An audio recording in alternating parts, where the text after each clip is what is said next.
Hi guys! So, welcome to my vlog. So, andito po tayo sa munting sari-sari store. Halina po, pasok tayo.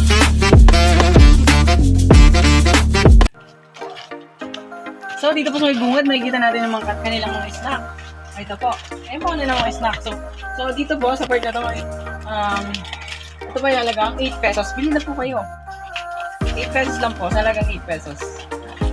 Tapos, dito po 10 pesos. 10 pesos po. 10 pesos naman po dito. Tapos, dito naman po sa may parting kaliwa. Kung makikita niyo po sa parting kaliwa. Kung makikita mo lang kanilang mga chips, sa mga chocolate, Tapos, dito po yung kanilang fabric na brownie. So, ito po. Halagang, lang po, 8 pesos lang po yan. So, dito naman po sa may part na, dito sa may side na to, makikita po na kanilang bigas. So, ito po yung kanilang bigas. So, halagang 45 lang po. Bili mo po kayo. 45 pesos lang po. Only 45 pesos. So, dito naman po sa part na to, makikita na kanilang mga candies po. Ito. Mga candies po nila. Halagang 2 pesos lang po. Makikita na natin yan. So, dito naman po, pumasok tayo sa loob. Dito po tayo. So, dito po sa may side na dito sa taas, makikita po ang kanilang mga kape. Kape po. Tapos dito yung Colgate. Tapos dito naman po yung kanilang dito sa may side na dito yung mga candy. Dito naman po kanilang mga powder. So, may part naman po dito. So, makikita mo kanilang mga canned goods. Makikita mo po mga canned goods nila. Tapos dyan.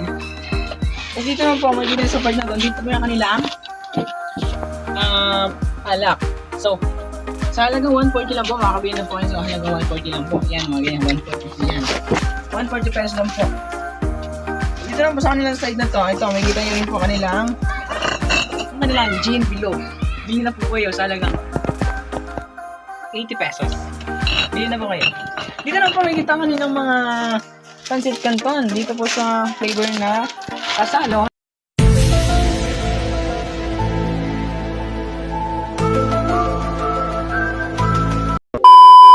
Halagang 23 pesos lang po. Bili na po kayo.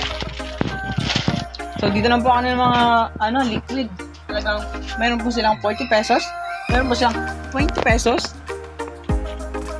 At dito po sa mga kanilang mga sunrocks, halagang 45 pesos po. Ito po sa kanilang canned goods. So, makikita nyo po dito, halagang 27 lang po.